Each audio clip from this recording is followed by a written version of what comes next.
घटनासार को कंप्लीट करने के क्रम में ये क्लास 11 है, सॉरी, ठीक है। इससे पहले हम 10 क्लास तक कंप्लीट करा चुके हैं, ये 11वीं क्लास है। अच्छा, आपको पता है हम जो राष्ट्रीय घटनाक्रम थे, जितने घटनासार के जितने भी राष्ट्रीय घटनाक्रम थे, उन सबको हम 2 क्लासेज में फिनिश करा चुके हैं, ठीक है। बाकी जो पिछली 8 क्लास हैं उनमें हमने जो वन लाइनर थे उनको कंप्लीट कराया है, ठीक है। तो आज इसमें हम प्रयास करते हैं इसमें कि जो चीज़ें हम बता रहे हैं, जिन पर हम निशान लगा देते हैं, आप उन्हीं चीज़ों को याद करें। आप ऐसा ना हो कि पूरी मैगजीन याद करने के चक्कर में बहुत ज़्यादा समय बर्बाद करें। तो ज़रूरी ये है कि महत्वपूर्ण चीज़ों को समझें, ठीक है। चलो तो शुरू करते हैं। तो पहली बात यह है कि 50वां G7 का शिखर सम्मेलन हुआ है, ठीक है। 2024 में जो 50वां G7 का शिखर सम्मेलन हुआ है, इसमें आपको सबसे पहली चीज़ ये याद रखनी है कि ये जो शिखर सम्मेलन आयोजित हुआ है वो इटली में हुआ है, ठीक है। पहली चीज़ ये याद रखनी है। दूसरी चीज़ क्या याद रखनी है? दूसरी चीज़ ये याद रखनी है कि ये है शहर अपुलिया, ठीक है। इसको अपुलिया लिखा है यहाँ पर, इसको अपुलिया भी लिखते हैं इस तरीके से, अपुलिया, ठीक है, अपुलिया भी लिखते हैं। तो ये शहर आपको याद रखना है, ये शहर मोस्ट इंपॉर्टेंट है, ये याद रखिएगा, ठीक है। ये शहर आपको याद रखना है कि अपुलिया शहर कहाँ का है, इटली का। क्योंकि जो जो स्थल चर्चा में बने होते हैं, अक्सर क्या किया जाता है कि एग्ज़ाम में एक तरफ आपका शहर आ जाएगा और दूसरी तरफ जो है देश आ जाएंगे, तो फिर मिलाने के लिए आ जाएगा कौन से सही मिलान है या फिर कितने मिलान है, या फिर मिलान कीजिए इस तरीके से, ठीक है। दूसरा है एक और ये कि फसानो शहर में बोर्गो इग्नाजिया में आयोजित किया गया।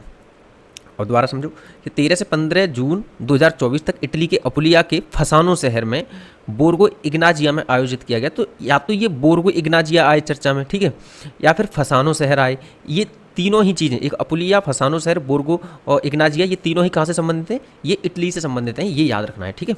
चलो आगे देखें।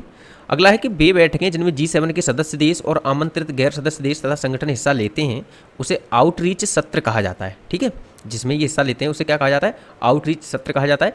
इस सत्र में क्षेत्रीय और अंतर्राष्ट्रीय मुद्दों पर चर्चा की जाती है। चलो ठीक है, ये तो नॉर्मल बात है जो वैसे भी समझ में आ जानी चाहिए, लेकिन आउटरीच सत्र बताने के लिए मैंने ये पॉइंट लगाया है, ठीक है।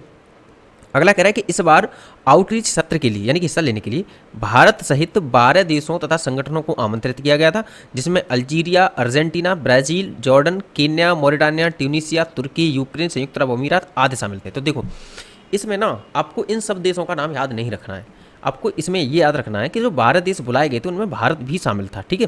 यानी कि G20 की जो समिट हुई थी 50वीं, इटली में हुई थी आयोजित, जो कि अपुलिया शहर में हुई थी, तो वहाँ पर भारत को भी जो है आमंत्रित किया गया था। ये चीज़ आपको याद रखनी है, ठीक है। चलो और क्या देखना है? और इसमें से देखना है कि ये पॉइंट कि भारत मध्य पूर्व यूरोप आर्थिक गलियारा को समर्थन और प्रोत्साहन, यहाँ पर जो बैठक हुई है उसमें जो चर्चा हुई है, ठीक है, तो उस चर्चा में किस चीज़ पर बात की गई है? तो उसमें एक ये जो मतलब गलियारा है इसको लेकर के चर्चा का विषय बना रहा था काफ़ी समय तक। अब ये जो है जो गलियारा है कि मतलब ये जो IMEC है, इसकी अगर हम फुल फॉर्म देखें तो इस तरीके से बनेगा कि इंडियन और फिर ये M से होगा middle east Europe economic corridor, ठीक है। तो इसको ना आप ऐसा भी कर सकते हैं कि इसको एक बार जब आप टेलीग्राम पर जाएंगे तो टेलीग्राम पर मैं क्या करूँगा कि इन सब की, इसके अलावा भी और कई कॉरिडोर हैं, और इसके अलावा जैसे कि ये ग्रेट ग्रीन वॉल इनिशिएटिव है, इन सब की इमेजेस टेलीग्राम पर प्रोवाइड करा देंगे। क्योंकि यहाँ PDF में पढ़ा रहे हैं तो ये पॉसिबल है नहीं। अगर हम अगर PPT में पढ़ा रहे होते तो हम इन सब की इमेजेस लगा देते, लेकिन PDF में लगाना थोड़ा पॉसिबल नहीं होता है, ठीक है। तो इसलिए इन सब की इमेजेस आपको कहाँ मिलने वाली हैं?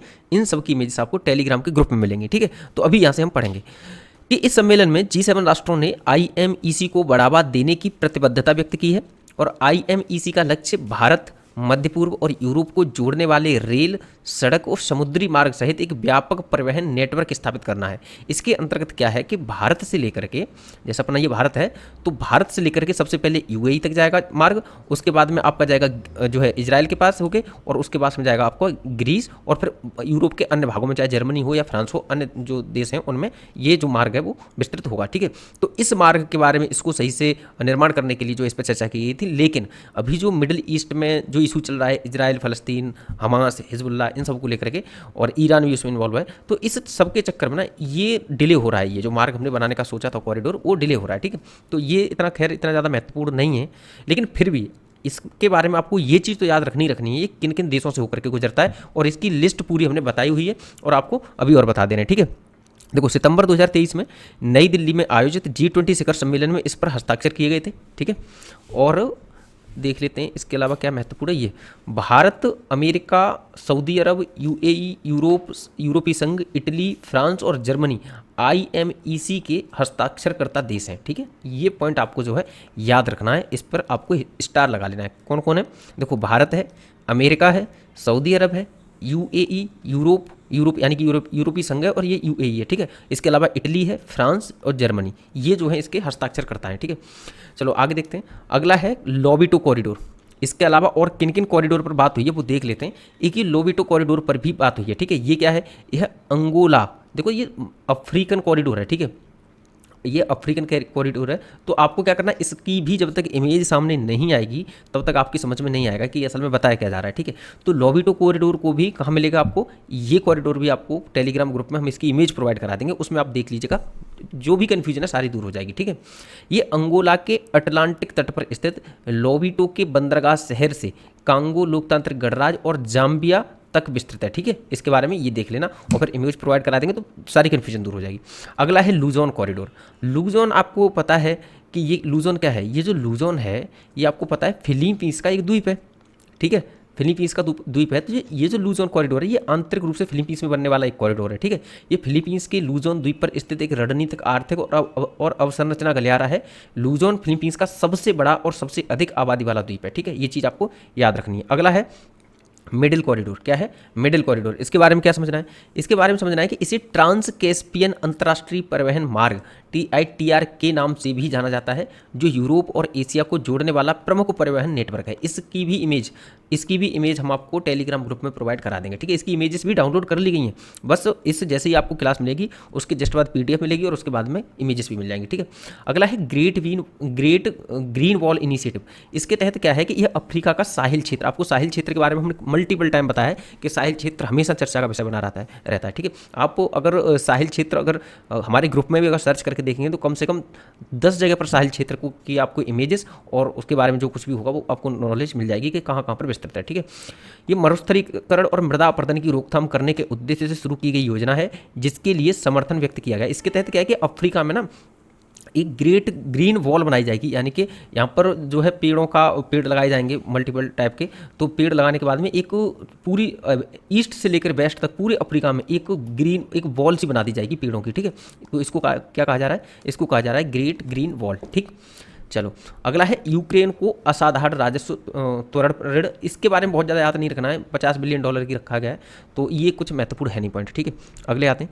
अगले ये फसानो में। ठीक है, ये फसानो जो है हमने बताया था आपको, फसानो इटली का जो अपुलिया क्षेत्र के रिसोर्ट शहर फसानो में। ठीक है, ये फसानो शहर याद रखना ही है कि ये इटली में। ठीक, बस इतनी सी चीज़ आपको याद रखनी है इस वाली न्यूज़ में, बस इतनी सी चीज़ें याद रखनी है, बाकी सारी चीज़ें आपको पता ही होती हैं, बस इसमें लैंग्वेज में दिया जाता है। ठीक है, अगला है कि परमाणु हथियारों पर सिपरी की रिपोर्ट।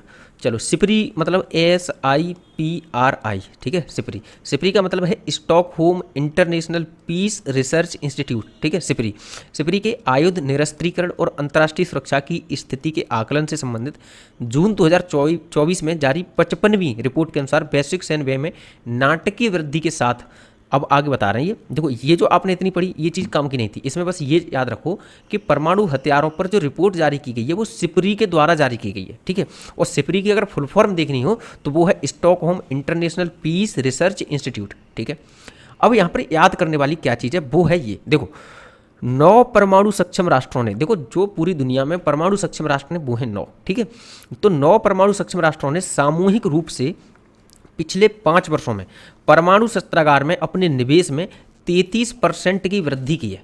समझ में आ रहा है? यानी कि परमाणु जो शस्त्रागार है उनका, तो उसमें इन्होंने क्या किया है कि अपने जो बजट है उसमें 33% की वृद्धि की है। ये बताइए सिपरी की रिपोर्ट ने। ठीक है, ये बताया गया है। अच्छा, हम क्या करते हैं कि परमाणु जो हथियार हैं हम प्रयास कर रहे हैं कि इसका जो है निरस्त्रीकरण कर दिया जाए, यानी कि सारे के सारे परमाणु हथियार हैं वो खत्म कर दिए जाएं। ये वैश्विक लेवल पर कुछ संस्थान इसके लिए काम कर रहे हैं, लेकिन असल में ना ऐसा संभव है ही नहीं।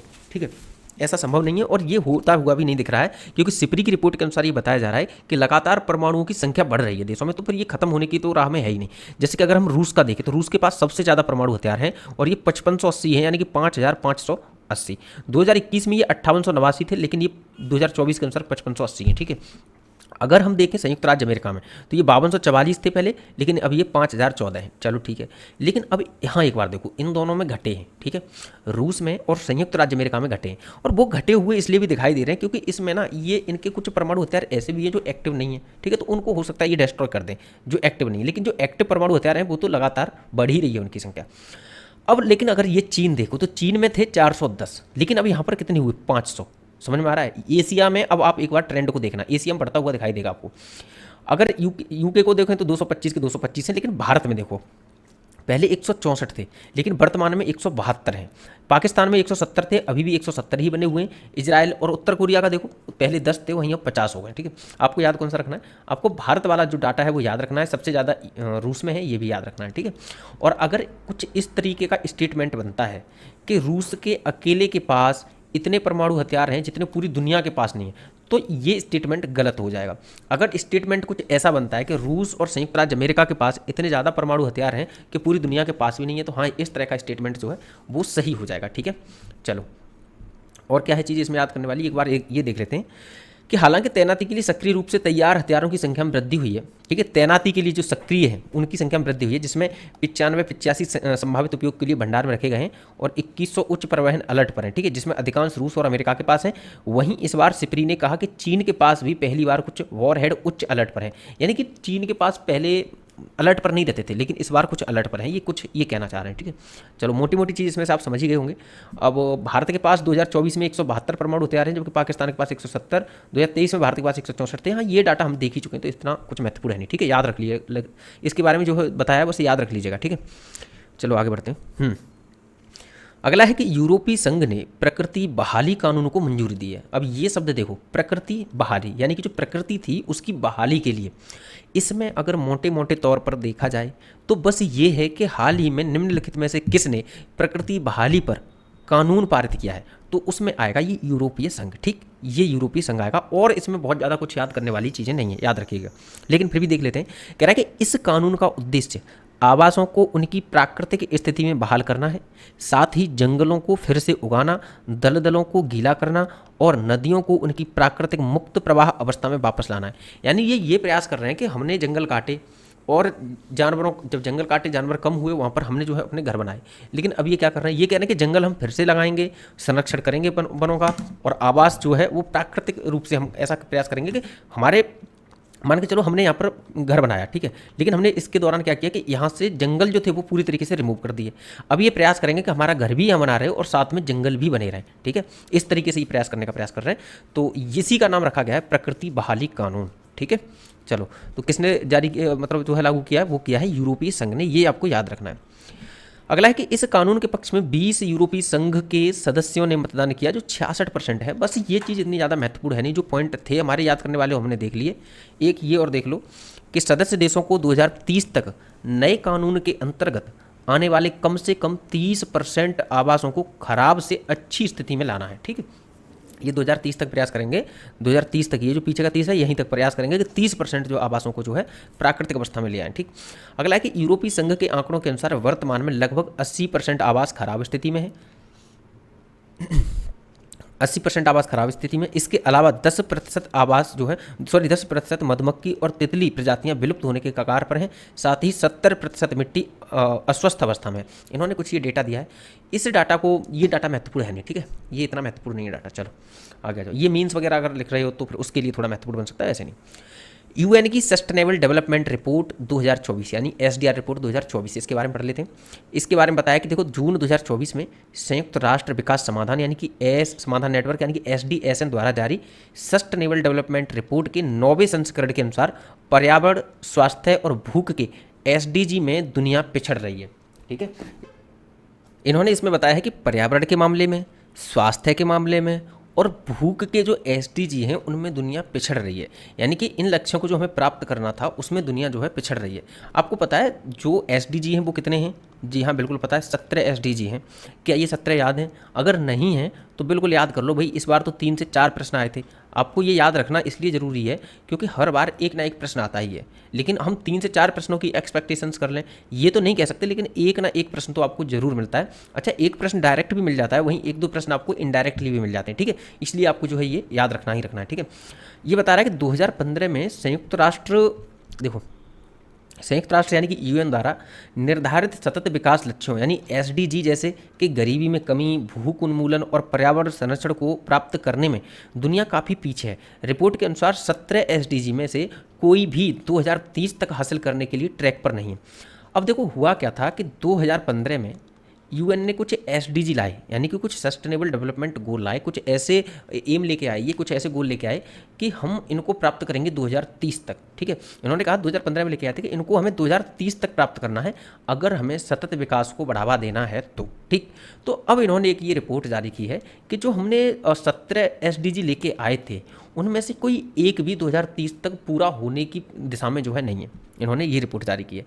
अगर किसी में प्रगति देखने को मिल रही है, किन्हीं में अगर प्रगति देखने को मिल रही है तो वो कौन कौन से हैं उन्होंने ये भी बताया। देखो, रिपोर्ट में इस बात पर प्रकाश डाला गया है कि वैश्विक स्तर पर औसतन केवल 16% एसडीजी लक्ष्य 2030 तक पूरे होने की राह में हैं, जबकि शेष 84% एसडीजी लक्ष्यों को की प्रगति में उलटफेर दिख रहा है। इन्होंने कहा कि केवल 16% ही जो है प्रगति कर रहे हैं, वो भी अगर सही तरीके से पूरे तरीके से देखा जाए तो 2030 तक उनमें से भी कोई भी पूरे अपने लक्ष्यों को प्राप्त नहीं कर सकता, ठीक है। ये इस तरह की कुछ बात कही गई है।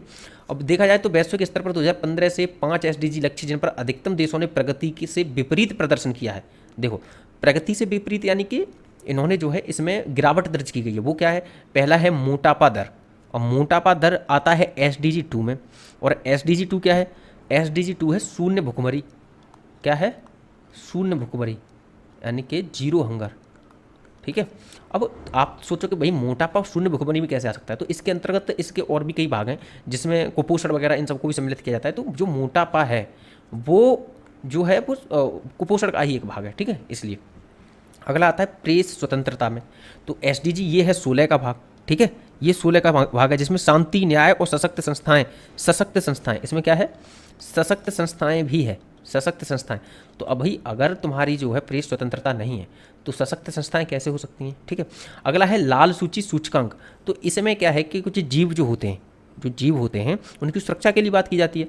लेकिन रेड सूची हमने देखी है, कल आपको बताया था आईयूसीएन के बारे में। आईयूसीएन 1964 से एक सूची जारी करता है जिसमें जीव जो खतरे की स्थिति में है उनको उनकी लिस्ट बनती है। उनमें चाहे हो सकता है कुछ एंडेंजर्ड हों, कुछ क्रिटिकली एंडेंजर्ड हों, कुछ एक्सटिंक्ट हो गए हों, या फिर कुछ संकटग्रस्त हों, कुछ इस तरीके की जो है लिस्ट जारी करता है। तो उसमें हम देख रहे हैं कि लगातार एंडेंजर्ड और क्रिटिकली एंडेंजर्ड जीवों की संख्या बढ़ती जा रही है उस लिस्ट में। तो इससे क्या है? तो इससे ये निर्धारित होता है कि हम जो एसडीजी 15 प्राप्त करने की दिशा में हैं। एसडीजी 15 क्या है? एसडीजी 15 है आपका थलीय जीवों की सुरक्षा, यानी कि जो थल पर रहने वाले जीव हैं, उन थल पर रहने वाले जो जीव हैं उन जीवों की सुरक्षा। तो थल पर रहने वाले जीवों की सुरक्षा कहाँ हो पा रही है? जब जो रेड लिस्ट है आईयूसी यानी कि उसमें लगातार जीवों की संख्या बढ़ रही है, तो ठीक है। तो ये यही कह रहे हैं कि अगर हम लाल सूची के हिसाब से देखें तो एसडीजी 15 में भी क्या है, बहुत ज़्यादा मतलब बढ़ोतरी करने की बजाय, उसमें सुधार करने की बजाय और गिरावट ही दिखाई दे रही है हमें, ठीक है। अगला है कि स्थायी नाइट्रोजन प्रबंधन, ये एसडीजी 2 के अंतर्गत आता है। और एसडीजी 2 के अंतर्गत भी जो है शून्य भुखमरी ही होता है, यानी कि जीरो हंगर, ठीक है। और जन्म के समय जीवन प्रत्याशा, ये भी जो है एसडीजी 2 के अंतर्गत ही आता है, ठीक। रिपोर्ट में कहा गया है कि वैश्विक स्तर पर 2020 से एसडीजी की प्रगति स्थिर रही है। 2020 से जो है एसडीजी की प्रगति स्थिर रही है। बस इतनी चीज़ आपको दिमाग में रखनी है। और अगर इसमें याद रखने वाला है तो वो ये है कि एसडीजी जितने हैं वो सारे के सारे 17 के 17 एसडीजी आपको याद कर लेने हैं। मोस्ट इंपॉर्टेंट पॉइंट तो आपके लिए ये है, ठीक है। और बाकी हल्का सा ये दिमाग में रखना है कि यहाँ पर जो है लगातार गिरावट दर्ज की जा रही है एसडीजी के लक्ष्यों को प्राप्त करने की दिशा में, ठीक है। रिपोर्ट में कहा गया है कि कोविड-19 महामारी ने वर्तमान चुनौतियों को और बढ़ा दिया है। ठीक है, ये चीज़ कोई इशू नहीं, ये तो वैसे भी सोच के बता सकते थे अगर स्टेटमेंट में आता तो। अगला है कि रिपोर्ट में पाया गया है कि नॉर्डिक देश, अब ये है इंपॉर्टेंट काफ़ी ज़्यादा, जहाँ स्टार लगा इसका मतलब इंपॉर्टेंट है काफ़ी चीज़, ठीक है। कह रहा है कि नॉर्डिक देश उपलब्धि में अग्रणी बने हुए हैं और ब्रिक्स देश यानी कि ब्राज़ील, रूस, इंडिया, चीन और साउथ अफ्रीका मजबूत प्रगति दिखा रहे हैं, जबकि गरीब और कमज़ोर देश बहुत पीछे हैं। अब देखो, अगर हम देखें तो आगे कौन निकल रहा है, एक निकल रहा है नॉर्डिक देश, दूसरे ये जो ब्रिक्स देश हैं ये भी आगे निकल रहे हैं, ठीक है।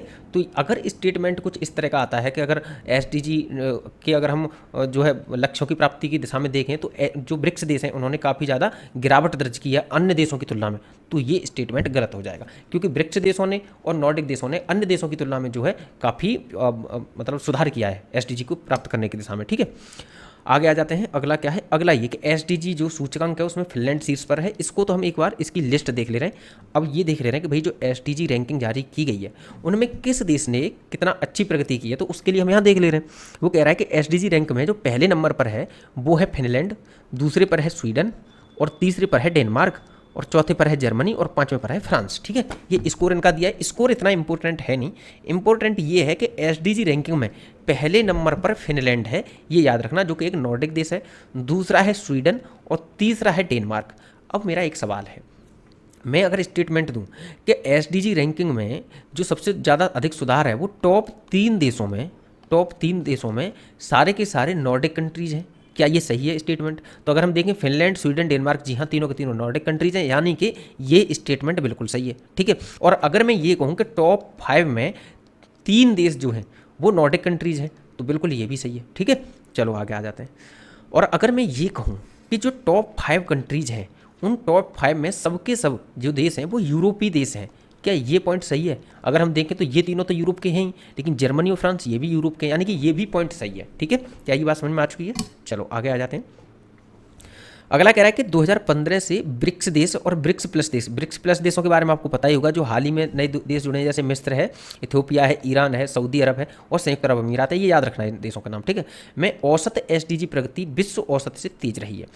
अब हमने बताया था कि ना केवल नॉर्डिक देश, ना केवल ब्रिक्स देश, बल्कि ब्रिक्स प्लस देश हैं उनकी भी एवरेज अगर पूरी दुनिया का देखें तो उसकी तुलना में जो है बढ़ोतरी दर्ज की गई है, ये बताया है इस रिपोर्ट में, ठीक है। आगे आ जाते हैं। अगला कह रहा है कि 2024 एसडीजी सूचकांक में भारत ने 64 के समग्र स्कोर के साथ 109वां स्थान प्राप्त किया है। बस ये पॉइंट और आपको याद रखना है कि एसडीजी जो है 2024 में एसडीजी सूचकांक में भारत ने कौन सा स्थान प्राप्त किया है? भारत ने 109वां स्थान प्राप्त किया है, स्कोर जो है 64 आया है उसका, ठीक है। अगर हम सबसे नीचे देशों को देखें तो उसमें आता है सूडान, साउथ सूडान, ठीक है। साउथ सूडान मध्य अफ्रीकी गणराज्य और चाड। याद करने वाला पॉइंट क्या है? याद करने वाला पॉइंट ये है कि इसमें एक तो ये याद रखो कि टॉप 3 कौन से?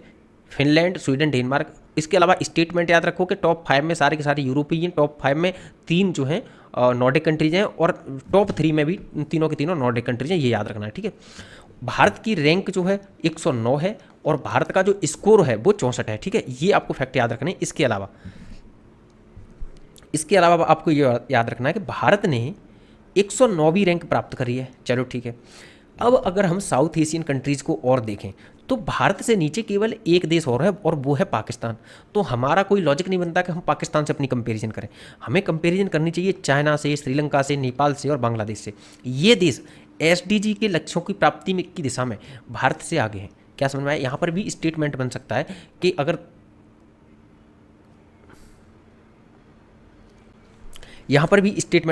अगर अगर देखा जाए तो केवल एक देश यानी कि पाकिस्तान को छोड़कर साउथ एशिया में भारत का जो स्कोर है और भारत का जो प्रगति है वो अन्य देशों की तुलना में कम रही है, ठीक है।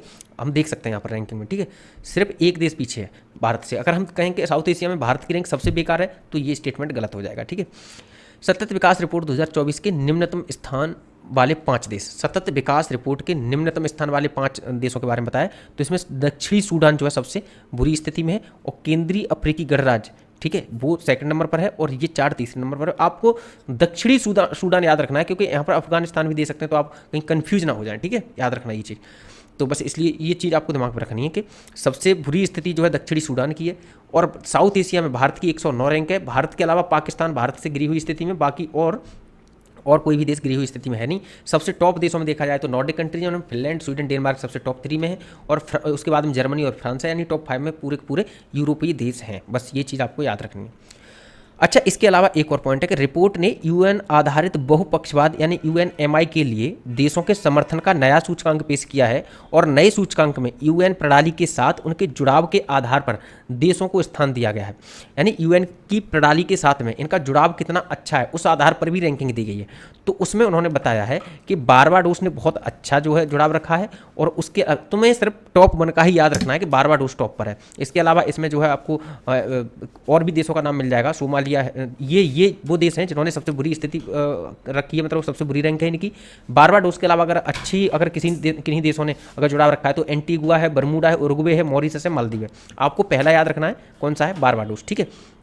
और अगर हम देखें तो सबसे बुरी स्थिति में कौन कौन से देश हैं जिन्होंने अच्छे से जुड़ाव नहीं रखा है, जिन्होंने सहयोग नहीं किया यूएन को, वो हैं यूएस, सोमालिया, दक्षिणी सूडान, इजराइल और कोरिया लोकतांत्रिक गणराज्य, ठीक है, ये सब। अब आगे आ जाते हैं। अगला है कि रिपोर्ट से पता चलता है कि 2030 तक दुनिया भर में 600 मिलियन लोग भूख से पीड़ित रहेंगे। ये मेंस वालों के लिए है, अगर मेंस के लिए आप अगर कोई फैक्ट लिखना चाहते हैं तो ये अपनी डायरी में जो है फैक्ट लिख लो। आगे दिया है कि एसडीआर ने स्थायी खाद्य और भूमि प्रणालियों का समर्थन करने के लिए नए खाद्य, कृषि, जैव विविधता, भूमि उपयोग और ऊर्जा यानी फेवल मार्ग प्रस्तावित किए हैं। अब फेवल के बारे में आपको पता होनी चाहिए। F4 क्या होता है? F4 होता है फूड, ठीक है। A4 होता है एग्रीकल्चर, ठीक है, A4 agriculture. B4 biodiversity, B4 biodiversity, ठीक है। और उसके बाद में जो है ये है L4 है लैंड यूज, ठीक है, लैंड यूज यानी कि हम जो अर्थ ज़मीन को यूज करते हैं तो उसमें भी हम जो है सततता बनाए रखें, ऐसा ना हो कि हम उसका पूरा का पूरा जो है डिजर्टिफिकेशन कर दें, ठीक है। उसके अलावा है फिर एनर्जी, ठीक है, हमारी जो एनर्जी है वो स्वच्छ मानकों के तहत बननी चाहिए, ठीक है। ऐसा ना हो कि सारी की सारी हम ऊर्जा कोयला से ही बनाने में लगे पड़े, ठीक है। तो फेवल का उन्होंने दिया है, फेवल मार्क का उपयोग करने के लिए कहा है। और फेवल में क्या है? Food, agriculture, biodiversity, land use और एनर्जी, इसको जो है ये हमारे स्वच्छ मानकों के तहत बनने चाहिए और ये ठीक ठाक बननी चाहिए क्योंकि भविष्य में इनकी जो है समस्या खड़ी हो सकती है, ठीक है। इसका उद्देश्य 22 देशों के 80 से अधिक स्थानीय शोधकर्ताओं को एक साथ लाना था ताकि यह जांच की जा सके कि 2030 और 2050 तक खाद्य सुरक्षा, जलवायु समन, जैव विविधता संरक्षण और जल गुणवत्ता से संबंधित 16 लक्ष्यों को कैसे प्राप्त किया जा सकता है, ठीक है। तो इससे संबंधित कैसे इन लक्ष्यों को प्राप्त किया जा सके, इसके लिए क्या किया था इन्होंने कि 80 से अधिक स्थानीय शोधकर्ताओं को इकट्ठा किया था 22 देशों से और उन सबको इस पर फेवल पर रिसर्च करने के लिए कहा गया था, ठीक है। चलो आगे बढ़ें। अगला है यूक्रेन शांति समझौता। इसमें कुछ नहीं, आपको बस ये याद रखना है कि भाई स्विट्जरलैंड में बुर्गेन स्टॉक रिसोर्ट में हुआ था, बस ये याद रखो स्विट्जरलैंड में हुआ था। बाकी इसमें से कुछ भी महत्वपूर्ण नहीं है क्योंकि यूक्रेन शांति समझौते का कोई भी मतलब निकला नहीं है, अभी भी युद्ध जारी है, आपको पता ही है जैसा कि, ठीक है। और इसमें एक ये पॉइंट है कि भारत, सऊदी अरब, दक्षिण अफ्रीका, ब्राज़ील और संयुक्त अरब अमीरात ने संयुक्त दस्तावेज पर हस्ताक्षर नहीं किए थे। ये पॉइंट और आपको याद रखना है कि भारत ने हस्ताक्षर नहीं किए हैं यूक्रेन जो शांति समझौता हुआ है उस पर, ठीक है, शिखर सम्मेलन हुआ है तो यूक्रेन की हेल्प के लिए जो शिखर सम्मेलन हुआ था उस पर भारत ने हस्ताक्षर नहीं किए हैं, ये पॉइंट याद रखना है, ठीक है। किसी हो सकता है स्टेटमेंट में आपको फंसाने का प्रयास किया जाए। चलो अगला पॉइंट है कि क्लाउडिया शीनबाम मैक्सिको की पहली महिला राष्ट्रपति बनी है। चलो ठीक है, ये पॉइंट तो आपको याद ही होगा, वन लाइनर जैसा ही है प्रश्न, बिल्कुल याद रखना है आपको। अच्छा पॉइंट पता है और क्या सोचने वाला है? सोचने वाला ये है कि जो मैक्सिको है वो नॉर्थ अमेरिकन कंट्रीज है, ठीक है, नॉर्थ अमेरिकन कंट्रीज है, हमें पता है। अब जो क्लाउडिया शीनबाम है ये मैक्सिको की पहली प्रेसिडेंट बनी है। कमाल की बात ये है कि नॉर्थ अमेरिका में और भी तो कंट्रीज हैं, जैसे यूएस है, अब आपको यूएस, कनाडा है, ये देश ऐसे हैं जो लोकतंत्र के मामले में सभी को बराबर के अधिकार देने के मामले में सबसे अग्रसर होने का प्रयास करते हैं और सबसे आगे रहने का दावा भी करते हैं। और यूएस के बारे में तो आपको पता ही होगा कि चाहे मानवाधिकार और जहाँ लैंगिक समानता की बात आती है वहाँ यूएस सबसे आगे चौड़ी छाती करके आ जाता है कि भाई हम हैं सबसे आगे इस क्षेत्र में। लेकिन कमाल की बात यह है कि आज तक यूएस में एक भी महिला प्रेसिडेंट नहीं बनी है। यानी कि जो महिला मैक्सिको की प्रेसिडेंट बनी है ये केवल मैक्सिको की ही नहीं बल्कि नॉर्थ अमेरिका के किसी भी देश में प्रेसिडेंट के रूप में, यानी कि उसके देश के उच्च पद पर पहुंचने वाली पहली महिला है। समझ रहे हो? तो इसलिए ये पॉइंट महत्वपूर्ण बन जाता है, तो थोड़ा सा आप इसको दिमाग में रखिएगा, ठीक है। ये देखो, ये कह रहा है कि वह उत्तरी अमेरिका से किसी भी देश की राष्ट्रपति चुनी जाने वाली पहली महिला है, ठीक है। ये पॉइंट आपको दिमाग में रखना है। आगे आ जाते हैं। अगला है कि वैश्विक ऊर्जा संक्रमण सूचकांक 2024, ठीक है। ये क्या है? देखो 19 जून 2024 को विश्व आर्थिक मंच यानी कि वर्ल्ड इकोनॉमिक फोरम द्वारा दुनिया के 120 देशों पर आधारित वैश्विक ऊर्जा संक्रमण सूचकांक यानी कि global energy transition index 2024 report जारी की गई है। इतनी सी बात समझ लो।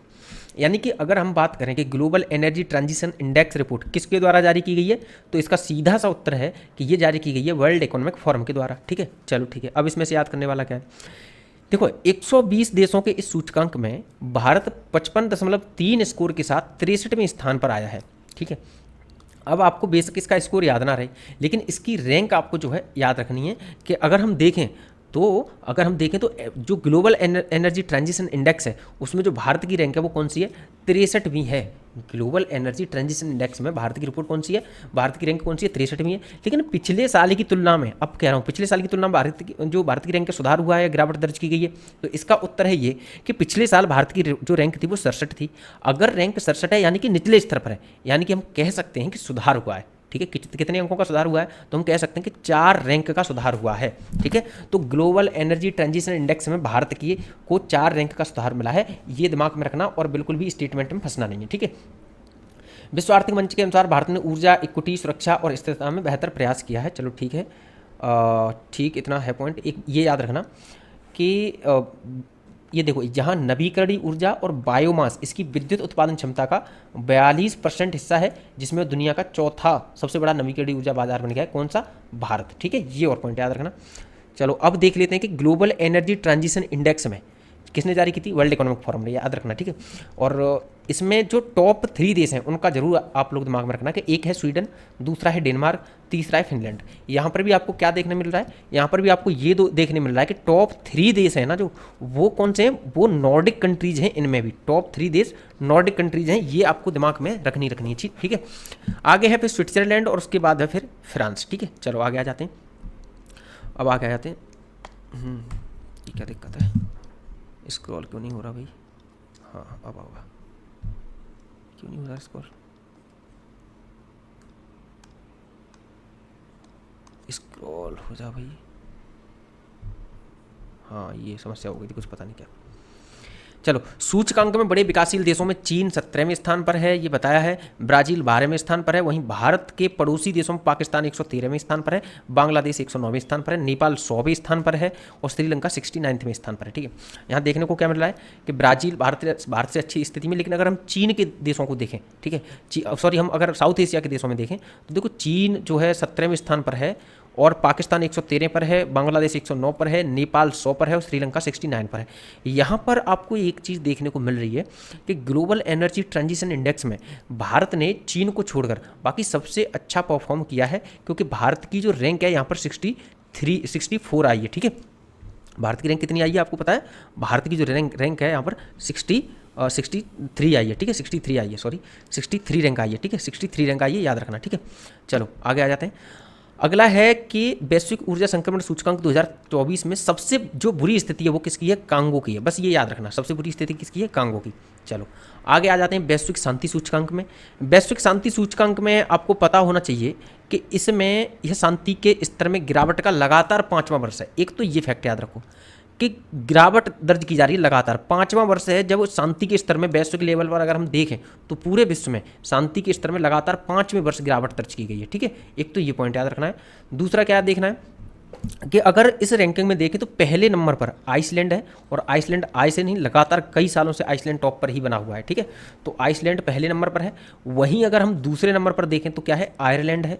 तीसरे पर जो है ऑस्ट्रिया है। ठीक, तो तीनों के तीनों देश जो है आ से ही शुरू होते हैं, आइसलैंड, आयरलैंड और ऑस्ट्रिया। ठीक है, चौथे पर है न्यूजीलैंड और फिर 5वें पर है सिंगापुर।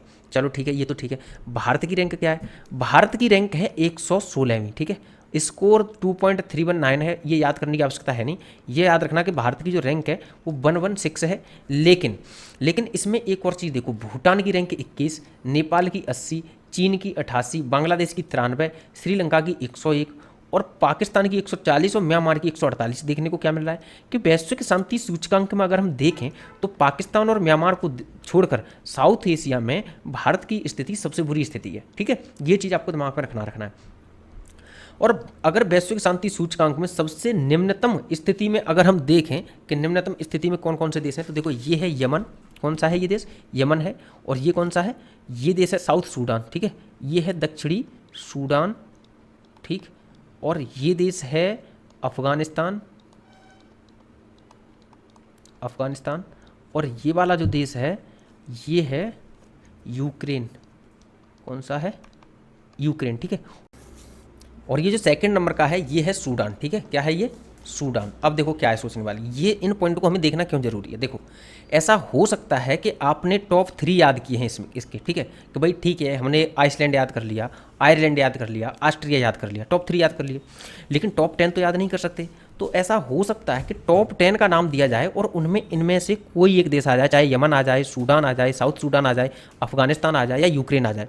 तो आपको याद रखना है कि इनकी स्थिति सबसे बुरी है, तो ये तो टॉप 10 में नहीं आ सकते, ठीक है, ये टॉप 10 में आ ही नहीं सकते। तो इसलिए हल्का सा इनके बारे में जो है आपको दिमाग में रखना ही रखना है। अगली जो न्यूज़ है ये आपको थोड़ी सी धुंधली दिखाई देगी, जिसमें लिखा हुआ है कि जो थाईलैंड है, तो थाईलैंड में समलैंगिक विवाह को कानूनी मान्यता दी गई है। ये जो थाईलैंड लिखा है यहाँ पर लिखा है समलैंगिक, ये है समलैंगिक और ये है विवाह, ठीक है। तो थाईलैंड में समलैंगिक विवाह को कानूनी मान्यता दी गई है। चलो ठीक है, इसमें यहाँ पर कोई पॉइंट याद करने वाले थे भी नहीं, ठीक है, हल्का सा ये याद रखना कि ये थाईलैंड लिखा है, थाईलैंड में जो है कानूनी मान्यता दी गई है, ठीक है, समलैंगिक विवाह को, ठीक है। अब इसमें जो याद करने वाला है वो ये है कि इसके साथ ही थाईलैंड दक्षिण पूर्व एशिया में ऐसा कानून लागू करने वाला पहला देश बन गया है। एक तो ये पॉइंट याद रखना है, इसके अलावा भी एक पॉइंट याद करना है। वो क्या याद रखना है, वो याद करना है ये वाला पॉइंट, जिसमें कहा गया है कि ताइवान और नेपाल के बाद थाईलैंड समलैंगिक विवाह को अनुमति देने वाला एशिया का तीसरा देश बन गया है। एशिया के केवल 3 ही देश हैं जिन्होंने जो समलैंगिक विवाह है उसको अनुमति दी है। पहला है ताइवान, दूसरा है नेपाल, पहला है ताइवान, दूसरा है नेपाल और तीसरा है थाईलैंड, ठीक है। ये दिमाग में रखना, बस ये पॉइंट है याद करने वाला। बाकी एक ये जो पॉइंट है बीच में हमने छोड़ा था कि 4 सदस्यों ने इसके विरोध में मतदान किया था, वो ये ज़्यादा इंपॉर्टेंट है नहीं, बस इतना ही दिमाग में रखना। थाईलैंड ने मान्यता दी है, इसके साथ तीन देश हो गए एशिया में, ठीक है। कौन कौन से, उन तीनों देशों का भी आपको दिमाग में रखना चाहिए, ताइवान, नेपाल और थाईलैंड, ठीक है। चलो आगे आ जाते हैं। अगला है पर्यावरण प्रदर्शन सूचकांक 2024। कौन सा है, पर्यावरण प्रदर्शन सूचकांक 2024। लिखा है कि Yale Center for Environment Law and Policy और Columbia Center for International Earth Science Information Network द्वारा 5 जून 2024 को विश्व के 180 देशों का पर्यावरण प्रदर्शन सूचकांक 2024 जारी किया गया है। चलो एक तो ये याद रखना है कि Yale Center for Environment Law and Policy और Columbia Center for International Earth Science Information Network, इनके द्वारा पर्यावरण प्रदर्शन सूचकांक जारी किया गया है। एक तो ये याद रखना है, ठीक है। चलो ठीक है, आपको पता है पर्यावरण प्रदर्शन सूचकांक में भारत की पिछली बार 180 देशों में से 180वीं रैंक थी, यानी कि भारत सबसे निचले स्तर पर था, ठीक है।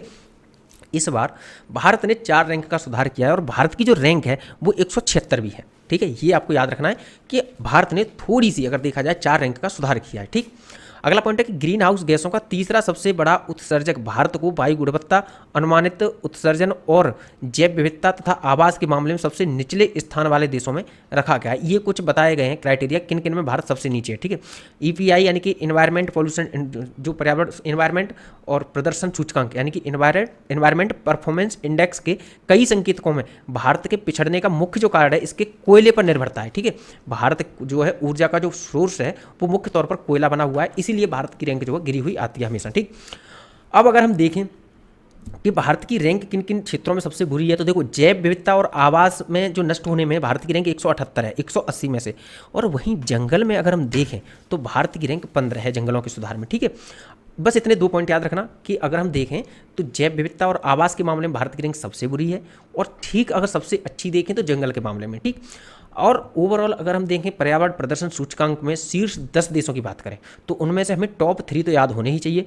पहला है एस्टोनिया, दूसरा है लग्जमबर्ग, तीसरा है जर्मनी, ठीक है। इन 3 देशों का आपको नाम याद रखना है, एस्टोनिया, लग्जमबर्ग और जर्मनी। अब मेरा सवाल फिर से ये है कि टॉप 3 देशों में क्या सारे के सारे यूरोपीय देश हैं? हाँ, हम कह सकते हैं कि भाई सारे के सारे यूरोपीय देश हैं, टॉप 3 में ही नहीं टॉप 5 में भी सारे के सारे यूरोपीय देश हैं, ठीक है। इतनी बात हुई, समझ में आई।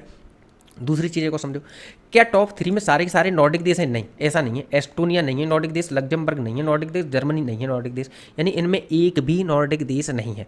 एस्टोनिया क्या है? एस्टोनिया आपको पता है बाल्टिक देश है। लग्जमबर्ग क्या है? बेनेलेक्स कंट्री है। और जर्मनी जो है यूरोपीय कंट्री है। अब एक चीज़ और देखो कि ये है फिनलैंड यूरोप का, यूके यूरोप का, Sweden Europe, Norway Europe, Austria Europe, Switzerland Europe और डेनमार्क यूरोप। सवाल फिर से है कि टॉप 10 में सारे के सारे यूरोपीय देश हैं? तो जवाब है हाँ। पर्यावरण प्रदर्शन सूचकांक 2024 में टॉप 10 में सभी देश यूरोपीय देश हैं, ठीक है। ये आप लोग को याद रखना है। अब ये दिया है कि पर्यावरण प्रदर्शन सूचकांक 11 श्रेणियों में है, ठीक है, 11 श्रेणियों में बांटा जाता है, जिसके आधार पर इनको जो है रैंकिंग दी जाती है, ठीक है। अब इसमें दिया है अन्य देशों का, जैसे कि भारत और उसके पड़ोसी देशों का दिया है। तो सबसे पहले भारत का देखो, आपको पता है भारत की 176वीं रैंक है, ठीक है, भारत की 176वीं रैंक है। क्या भारत से बुरी और भी किसी देश की रैंक है? तो हाँ, हम देख सकते हैं कि एक है यहाँ पर म्यांमार और एक है पाकिस्तान, और दोनों ही साउथ एशिया में हैं। तो क्या साउथ एशिया में भारत की सबसे बुरी रैंक है? नहीं, ऐसा तो नहीं है। म्यांमार पाकिस्तान की तो उससे भी बुरी है, ठीक है, भारत की रैंक। लेकिन भूटान है, श्रीलंका है, चीन है, नेपाल है, अफगानिस्तान से भी बुरी है, ठीक है, और बांग्लादेश। इन देशों में जो है, इन देशों की तुलना में भारत की रैंक पर्यावरण प्रदर्शन सूचकांक में जो है बेहद निचले स्तर की है, ठीक है। ये चीज़ आपको दिमाग में रखना है। अब आ जाते हैं अगला पॉइंट क्या है? अगला कह रहे हैं मानव विकास सूचकांक रिपोर्ट 2023-24, ठीक है। अब ये मानव विकास सूचकांक रिपोर्ट देख रहे हैं, पहले ये देख लें कि सही फोटो खींचा गया है या नहीं। चलिए, ठीक है फोटो, ठीक है।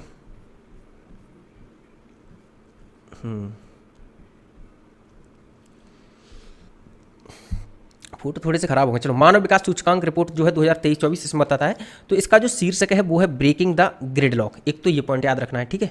दूसरा क्या देखना है? दूसरा ये देखना है कि मानव विकास सूचकांक में पहले नंबर पर स्विट्जरलैंड है, दूसरे पर नॉर्वे है और तीसरे पर आइसलैंड है। एक तो ये याद रखना है, ठीक है। स्विट्जरलैंड सबसे टॉप पर है, ये याद रखना है। इसमें नॉर्डिक देश नहीं है, ये सेकंड नंबर का नॉर्डिक देश है, ये थर्ड नंबर का नॉर्डिक देश है, लेकिन पहले नंबर पर स्विट्जरलैंड है, ठीक है। अभी पिछली बार क्या था कि स्विट्जरलैंड कभी दूसरे पर आता था, कभी तीसरे पर। इस बार स्विट्जरलैंड ने पहला स्थान प्राप्त किया है, याद रखना है, ठीक। आगे कह रहा है कि इस सूचकांक में सोमालिया को सबसे निचला स्थान दिया, 193वां स्थान प्राप्त हुआ है, ठीक है। आगे कह रहा है भारत की स्थिति कौन सी है? चलो, बस ये पॉइंट है सबसे ज़्यादा याद करने वाला और महत्वपूर्ण। इसमें भारत की जो स्थिति है कि 2022, ये जो रिपोर्ट जारी की गई है बेशक 2024 में जारी की गई, जो रिपोर्ट है वो 2022 की है, ठीक है। समय लगता है ना रिपोर्ट को सही से तैयार करने में, लाने में, सर्वे करने में। देखो तो 2022 में भारत को 134वां स्थान प्राप्त हुआ है, याद रखना। ये है 134वां स्थान, ठीक है। और स्कोर है 0.644 प्राप्त हुआ है, ये चीज़ आपको दिमाग रखनी है। और भारत मध्यम मानव विकास वाले देशों की श्रेणी में आता है, बस इतना याद रखना है। रैंक 134, स्कोर 0.644, इसका स्कोर भी याद रखना है आपको। स्कोर क्या है इसमें भारत का? 0.644, ये है स्कोर भारत का, ठीक है, ये आपको याद रखना है। और भारत किस रैंक में आता है? भारत आता है मध्यम मानव विकास वाले देशों की श्रेणी में, ठीक है। चलो, कुछ एक दो पॉइंट हैं, जैसे कि भारत की जो जीवन प्रत्याशा है, जीवन प्रत्याशा हम यहाँ लिख देते हैं, जीवन प्रत्याशा एक ये याद रखना है, ये कितनी है? 67.7 वर्ष, ठीक है, 67.7 वर्ष है जीवन प्रत्याशा, ये आपको दिमाग में रखना है, ठीक है। चलो, और दूसरी जो पर कैपिटा इनकम है वो कितनी है? तो वो है भारत की 6951, ठीक है। ये क्या है? 6951 यूएस डॉलर, ठीक है, ये याद रखना है आपको, ठीक। 6951 यानी 6951, ठीक, ये आपको याद रखना है पॉइंट।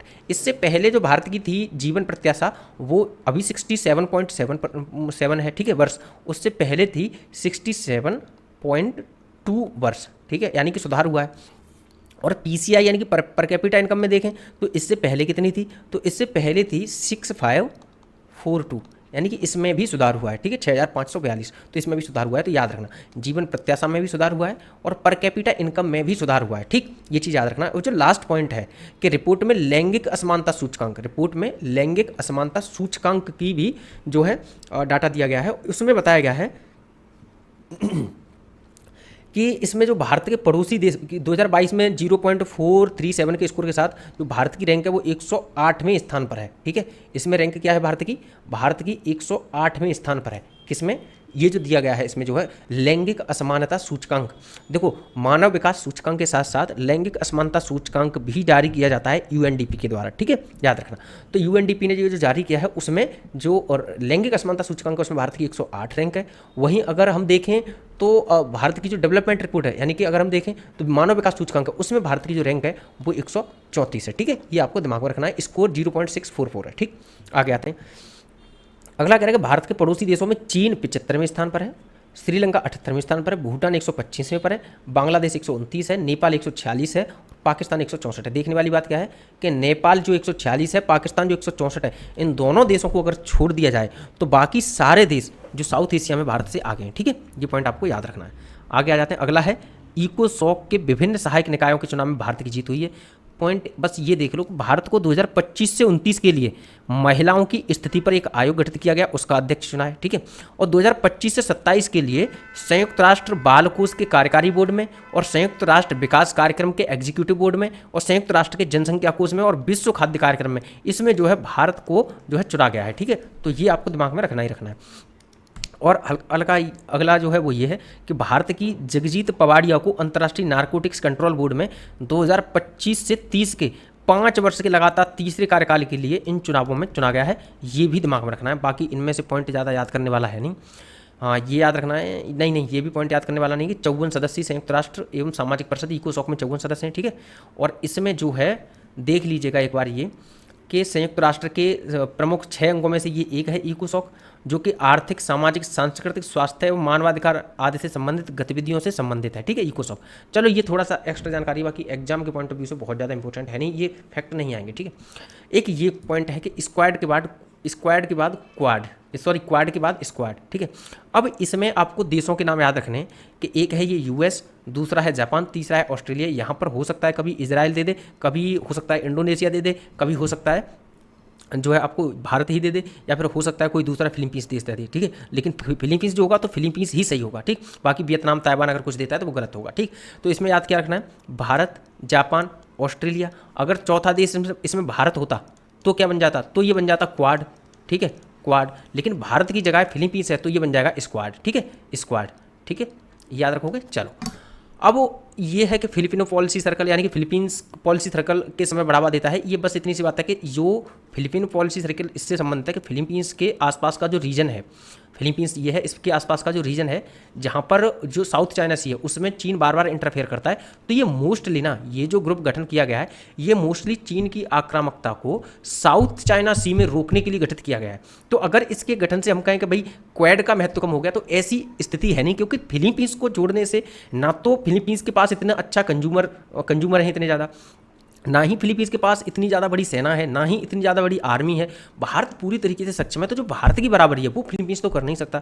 तो अगर हम पूरा इंडो पैसिफिक रीजन की बात करें तो यहाँ पर भारत की प्रासंगिकता है, ठीक है, भारत की प्रासंगिकता है। लेकिन साउथ चाइना सी में क्योंकि फिलीपींस वहाँ पर है तो फिलीपींस मुखर विरोधी भी रहता है चीन का, क्योंकि फिलीपींस के जो क्षेत्र है उसमें इंटरफेयर करता रहता है चीन। तो इसलिए साउथ चाइना सी के लिए ये ग्रुप मोस्टली गठित किया गया है, ठीक है। बस इतनी सी बात है, इन दोनों पॉइंट में भी यही बात कही जा रही है, इसको आप लोगों को दिमाग में रखना है। और ज़्यादा पॉइंट ज़्यादा कुछ है नहीं महत्वपूर्ण याद करने वाला। अगला है कि विश्व का सबसे बड़ा हवाई अड्डा टर्मिनल यूएई। याद करने वाली बात क्या है यहाँ पर, याद करने वाली बात यह है कि दुबई जो कि यूएई में है, दुबई का अल मखदूम अंतर्राष्ट्रीय हवाई अड्डा पूरे विश्व का सबसे बड़ा हवाई अड्डा टर्मिनल बन चुका है, ठीक है। एक तो ये पॉइंट याद रखना है। दूसरा क्या पॉइंट याद रखना है, दूसरा ये रखना है कि यह टर्मिनल पूरा होने पर अल मखदूम अंतर्राष्ट्रीय हवाई अड्डे की वार्षिक क्षमता 260 मिलियन यात्रियों की होगी, जो विश्व के किसी भी अन्य हवाई अड्डे से अधिक है। चलो ठीक है, ये डाटा तो नहीं है महत्वपूर्ण, याद रखना बस, ठीक है। ये याद रखना अल मखदूम अंतर्राष्ट्रीय हवाई अड्डा कहाँ पर है, दुबई में है, जो कि कहाँ पर है, यूएई में, ठीक है। चलो टीसीएस ने पहले ह्यूमन सेंट्रिक एआई सेंटर की स्थापना की है। जगह आपको याद रखनी है, पहले नंबर पर पेरिस में, ठीक। और यहाँ पर पेरिस में चूज फ्रांस शिखर सम्मेलन हुआ था। चूज फ्रांस मतलब चुनो, फ्रांस को चुनो, ठीक है।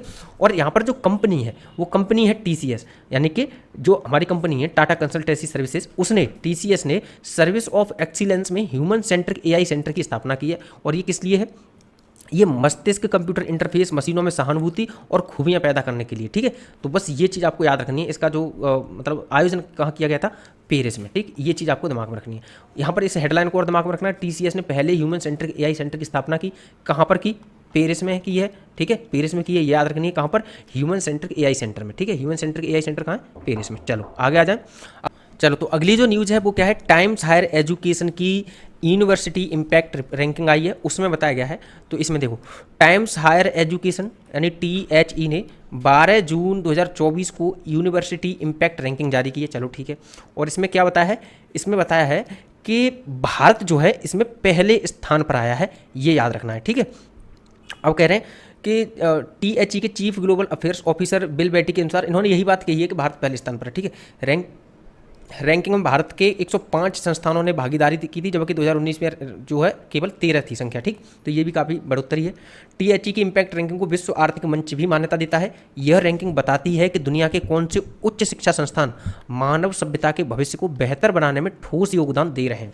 ठीक है। ये बस ये देखते हैं कि मानव सभ्यता का जो भविष्य है, यानी कि अगर हम देखें एसडीजी वगैरह की बढ़ोतरी में अगर कौन से संस्थान एसडीजी की जो प्राप्ति में अगर कौन से संस्थान अपना योगदान दे रहे हैं, उनकी रिपोर्ट जारी करता है। 105 संस्थानों को शामिल किया गया था और उसमें भारत जो है पहले स्थान पर आया है, ये है रिपोर्ट में, ठीक है। बाकी इसमें और भी कुछ है कि अच्छा स्वास्थ्य व खुशहाली के क्षेत्र में जो है जगत गुरु श्री शिवरात्रिसर JSS उच्च शिक्षा संस्थान एवं एकेडमी पहले स्थान पर रहा है। ये कहाँ पर है, ये बताया गया है इन्होंने, मैसूर में स्थित है, ठीक है। मैसूर का है जगत गुरु श्री शिवरात्रिश्वर उच्च शिक्षा एवं अनुसंधान एकेडमी, ये पहले स्थान पर है किसमें, अच्छा स्वास्थ्य और खुशहाली के क्षेत्र में, ठीक है। और आगे ये ज़्यादा इंपॉर्टेंट है नहीं, इसके अलावा महत्वपूर्ण है ये गुणवत्तापूर्ण शिक्षा के लिए शीर्ष 100 में अमृता विश्व विद्यापीठ को तीसरा और समग्र रैंकिंग में 81वां स्थान मिला है, जो भारत के किसी भी विश्वविद्यालय की टॉप रैंकिंग है, इसको भी दिमाग में रखना है हल्का सा।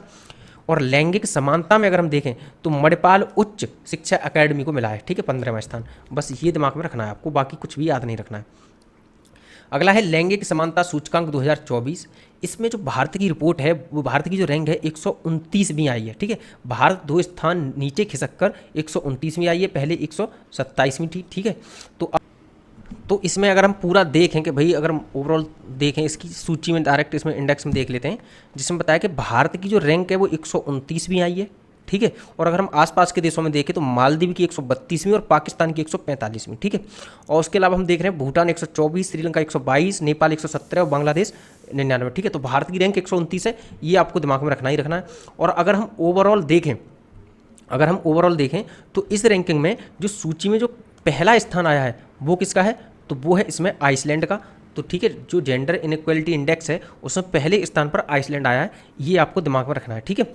और भारत के आसपास के देशों में देखें तो उसमें जो है पाकिस्तान हमसे नीचे है, ठीक है, पाकिस्तान भी हमसे नीचे है और एक मालदीव हमसे नीचे है। बाकी देशों में हमने बेहतर प्रदर्शन किया है, ठीक है। चलो आगे आ जाए, बाकी देश, सॉरी, पाकिस्तान मालदीव हमसे नीचे हैं और बाकी देशों ने हमसे बेहतर प्रदर्शन किया है, ठीक। ये चीज़ आपको दिमाग में रखनी है। अगला फार्मास्यूटिकल्स अलायंस का गठन किया गया है। चलो ये हम यहीं तक रखते हैं आज, ठीक है। यहाँ से आगे अगली क्लास में लेते हैं, क्लास 12 कल लेके आएंगे, तो क्लास 12 में इससे आगे चलाएंगे। यहीं तक की है जो आज की क्लास, ठीक है। Thank you so much.